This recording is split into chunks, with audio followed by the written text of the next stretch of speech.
Hello everyone, welcome back to another video. I feel like in the new year, when it's those cold winter months like January, February and even March, to be honest, March gets really cold. I feel like there's a time where you don't really know what to do with yourself. In your spare time, it's too cold to go outside and sometimes it just feels like there's not much for you to do. I promise you there's so many hobbies to do and you can take advantage of these winter months and do some hobbies to slow down and something like relaxing and peaceful for yourself. So I've curated a list and I'm gonna go over 15 cozy hobbies to help you beat the winter blues. So you can skip to the section that you like, or you can watch the whole video and discover something that you wouldn't have thought of before. So the 3 different sections that I have are crafting, mindfulness and creativity. So there'll be 5 hobbies for each section so you can explore something new. That is what we're going to be going over today and I'm going to go straight into it. So the first section I have is crafting, and this is going to be things you can do with your hand, things that are going to be fun, and then you can actually create an end product out of it. So the first one I have on the list is air dry clay. So I have actually done air dry clay before. I've actually got a project sitting on my windowsill right now for it to dry so I can actually paint it. Air dry clay is a great fun crafting hobby. It's quite an inexpensive hobby. All you need is like the big clay blocks. You can normally get them from like £3 to £5 in like any crafting store. You can get like those little crafting tools to like shape it and everything, but you don't actually need those. You could just use like a knife, like plastic cutlery or something like that, or you could just even use your fingers just to mold it, and a little bit of water, and then also some paint if you did want to paint it. But the best thing about air dry clay is you can literally create whatever you want. You can create little food magnets to go in your fridge, you can create little trinket trays, a vase, plant pot, cute little decor pieces. There is a long list. The best place to look for ideas is actually Pinterest. I've got lots of cute ones saved on there for things that I want to do in the future. Honestly, I feel like the list is endless and there's so many cute things you can make out of it, so you can actually have cute little decor for your room or your shelves or your desk, whatever you want. The next hobby I have on the crafting list is actually candle making. I feel like candle making is like perfect for winter because I'm always burning so many candles in winter. It's just a great way to get cozy and bring more light into your space. And you can actually buy these really cool candle making kits from Amazon. I actually have one here to try. Or you can even go to a craft store and buy all the ingredients and tools separately. But I think crafting kits are like a great way to go. Yeah, you can like use your favorite essential oils and just make a scent that's really calm and relaxing. Get cute little tins for them and display them. And then you can actually use them after and just make your space feel more cozy. And like I said, add more light into your space. And it's definitely something really fun to try out. Like candle making sounds so cool. I've never actually done proper candle making before. I've only done like painting candlesticks and stuff like that, so I'm really excited to actually like make my own candle. The only thing about these, if you get a candle making kit, they're normally on the pricier side, but you do get everything included. I think the best thing to do if you want to try this out is have a look on Amazon and find one that actually has lots of wax in it and different projects, so you actually get your money worth, not just like you're gonna make one candle and that's it. I feel like candle making is such a cool hobby to say to people, like I do candle making, but that sounds so fun and I can't wait to try mine out. The next hobby I have on my list is making a DIY physical mood board. As you know, at the start of the year, everyone tends to make mood boards and vision boards, and I think it's great to make your own physical one, and you can actually make like a big display out of it. This can also be fairly inexpensive depending on what you buy for it. You can get one of those like cork boards to put up as a display. You can get these from like craft stores. They're normally always quite cheap. And then if you wanted something behind it, because obviously you have like the cork, you can get like fabric, staple this on, and then you have like a cute little base. If you have a hot glue gun, you can also stick whatever you like to it if you have like little decor pieces to add to it. And if you have pins, you can pin up all of your photos on there and just create such a cute display. Printing my own photos, I like to use free prints because all you have to pay is the delivery cost, which is normally like £1.99 or something like that. It's really affordable. You can print on the printer if you had them. You can go to library and print off photos, just depending on what you have access to. I'm definitely gonna do this soon in a video because I have already created a digital vision board, but I was literally saying how I want to have a physical one. So I think I might do this. This would be a really cool project to do. And then I have like spaces on my wall that are quite bare, so it would make like a nice thing to look at, and then I can look at my goals, or I can just look at pictures I like it doesn't have to be a vision board, it could just be a mood board for your favorite hobbies or reading and books, like whatever you wanted. You can kind of go wherever you want with it. Now, I have another hobby for you, and I feel like at the start of the year, everyone wants to get into their reading game and have all these reading goals. I mean, I'm guilty. I'm also starting my reading journey, or restarting my reading journey this year. So I feel like this is the perfect time to make some cute bookmarks. I've seen so many cute ones on Pinterest, like ones with like little mushrooms, flowers. I have a little collection of bookmarks, and I have actually made my own bookmarks before, and this is so fun, and you don't need many things for them. All you basically need is some card and paints or card and pencils. You can kind of put whatever design you want on there. You could make it themed to like the book you're reading. Again, Pinterest is a great place to look if you want some inspiration. Yeah, you can kind of use whatever medium you want. I think like just painting would be really cool. This could be like a fun experience you could do with like your book friends. If you have like a little book club or something, you could all paint your own bookmarks, and then you can actually use them for all the books that you're going to be reading this year. The last one I have in the crafting section isn't particular to like this winter month, but I just think it's something fun to try if you want to try a new crafting activity, and that is felting. Like the outcome is so cute. I think it's quite tedious, so if you don't like tedious hobbies, this may not be for you, but you basically get like these bits of wool and then you're like poking it into it, if that makes sense, and then you can create like these shapes. There's so many things you can make out of it. The one that I have is like a cute little felting kit that you can actually make these cute little cats, which they're so adorable. But with most crafting kits, there's endless possibilities. You can have a look on Amazon, and there's so many different ones, so you can specify it to what you would like to make. If you want to make little cats or any other animals, literally your favorite cartoon. That's what I really love about hobbies, and especially like crafting ones, is if you want a decor piece for your room, you can literally make whatever you want. Nowadays it's so easy. You can buy a crafting kit, or you can have a look on Pinterest. You can just create your own decor. Okay, now I'm going to be moving on to the mindfulness category. So this is stuff that's going to be good for your mental health.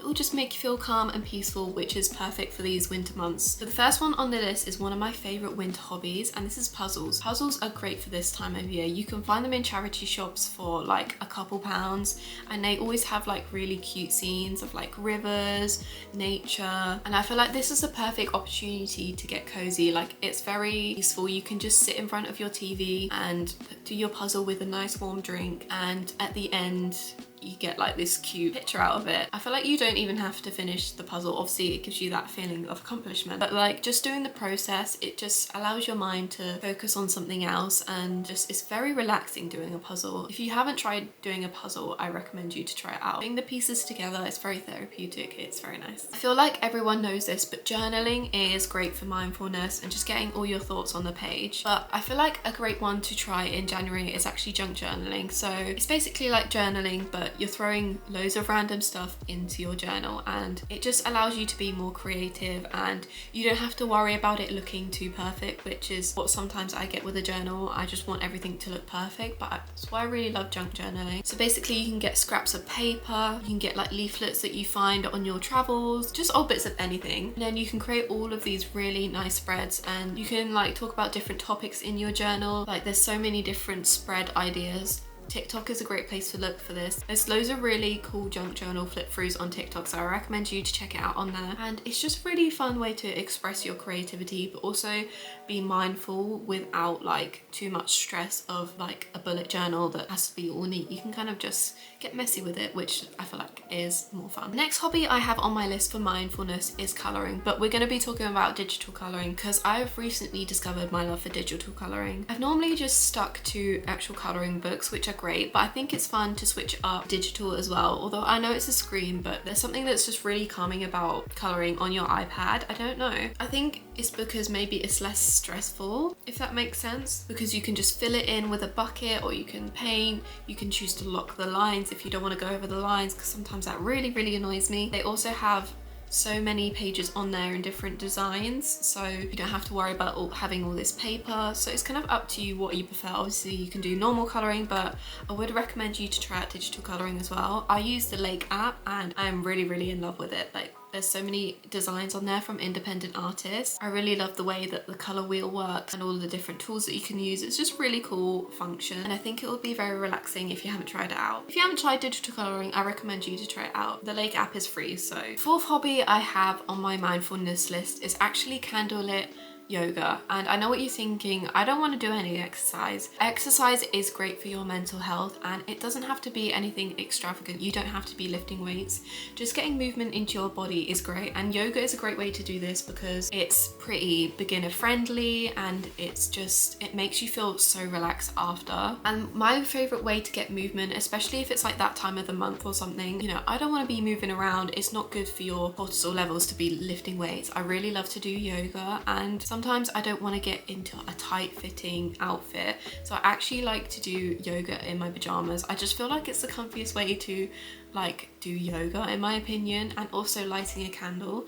Obviously make sure the candle is in a place where you're not going to knock it over or something like that. The vibe is so much different when you have candlelit yoga and in your pajamas, so you just feel comfy, you feel cozy, you've got a nice scent going on. This like can be completely free. You can find so many different yoga flows and routines on YouTube. You can find someone who you really love who has just those cozy vibes. Yeah, it's just a great way to get movement without pushing your body too much, and it's just perfect for winter. The last hobby I have on my mindfulness list is actually annotating non-fiction books. The start of the year is a great way to learn about new things. Normally you set yourself these goals to learn more about this or do this, and I feel like going to the library and just picking up a non-fiction book of like a topic you're interested in, and you can just get some cute supplies, like get your favorite highlighter, pens, book tabs if you have them, and just flipping through the pages, underlying like the quotes you like or the information that you want to remember, and then you can book tab it, and then it's just a way that you can learn more about a certain topic, and you can also save information for later as well. And I feel like this is just a calm activity you can do just sitting in your chair, and it's a great way to learn, so it's good for your mind and mindfulness. Okay, we're on to the third section of the video, and this is creative hobbies, which I really like as someone who is creative. So I'm gonna get straight into it. First hobby we have is watercolor painting. I feel like watercolor painting is one of the most beautiful paintings you can do, and it's actually not as hard as you think. I actually have this book all about watercolor painting, specifically about painting like transparent watercolor painting, and it made me realize it's actually not that hard. There's so many tutorials you can watch, or you can kind of just go freehand with it. I feel like watercolor is great for painting things like flowers because they just look so beautiful in watercolor, and you can get those cheap little watercolor palettes on Amazon. I actually have one from there. It's so easy, and you can just go free with it, or you can pick a design you like and you can get something really beautiful out of it. I actually painted some watercolor leaves not that long ago, and even though I wasn't like that great at it, it actually turned out alright, and I was quite proud of myself. Okay, I feel like the next hobby on this list is actually neglected so much, and that is creative writing. Creative writing, I feel like, is something we all did in school, and then after that it was kind of neglected. Like, I never think to do creative writing, and I feel like it's something that's just so fun, so freeing. No one has to read it except from you, and you can just write fun little short stories for yourself. Like, if you love fantasy, you could write a short little fantasy story, write a cute little romance story. If you have that like author in you that's always wanted to write a book but you don't like actually want to go through the process, you can just write cute little short stories for yourself. You can get so creative with writing, like you can create your own whole world. Like, it's so cool. I don't know why I never do creative writing, but I feel like I always get like ideas in my head to write a book and like all these topics I could do. So now I can actually put these ideas into writing, create short little novels, and if you wanted to, you could also share these with your friends and like write stories and read them and create your own little book club if you wanted to. Like, how cute would that be? The next creative hobby I have on my list is sewing or patchwork. Sewing is actually quite an easy creative hobby, I think. I feel like a lot of people get in their head that sewing's really hard, but you don't have to make all of these really extravagant sewing designs. I feel like the simple ones can look so cute. If you look, I know I keep talking about it, but if you look on Pinterest, there's so many cute sewing designs you can do. If you have never sewed before, you can just look up tutorials on YouTube, and once you get it down, it is pretty easy. As someone who's not good with like little tedious things, like sewing like a straight line is not too hard. I find it easier than something like crocheting. I feel like it's also just a good skill to learn regardless, because if you get a hole in your trousers or something, then you can learn to sew it up. Number 4 on this list is actually starting your own blog or newsletter. I've actually started doing this recently. I will leave a link in the description for it, but I created my own Like, it's more like an email newsletter blog. Every month I send out a newsletter with like different hobbies on it, different games, and then every week I do a blog post on a different cozy topic. It's just such a fun way to talk about a topic that you're passionate about, and again with like the creative writing, getting to actually write something out and share it with other people who are also interested. I feel like blogs are not dead. Like, I love looking at everyone's cute little blogs, and I feel like it's such a great way to express yourself, especially now when it feels like everything is like visual, and you know, stuff like TikTok and Instagram, no one really like reads stuff as much anymore. So I feel like blogs are a great way to do this, and they're so creative. You can literally make a blog of whatever topic you want, and there will be someone there to read it. If you're interested in something, someone else will be, and you'll find people to share it with, and you could end up making friends out of this. So I think it's really cool to start up, and if you want to, you can join my cozy newsletter. I will link it below. Okay, well, on to the last hobby from the creative category, and the last one I have on my list is actually jewelry making. This is something, again, you can get a kit for. You can just buy things separately on Amazon. You can kind of go like two different ways with it. You can just get like little string and then do like beads, or you can actually do like wire jewelry. Like, obviously this will be different price levels, so you can pick something you want, but I feel like the string and the beads is so fun. It's like making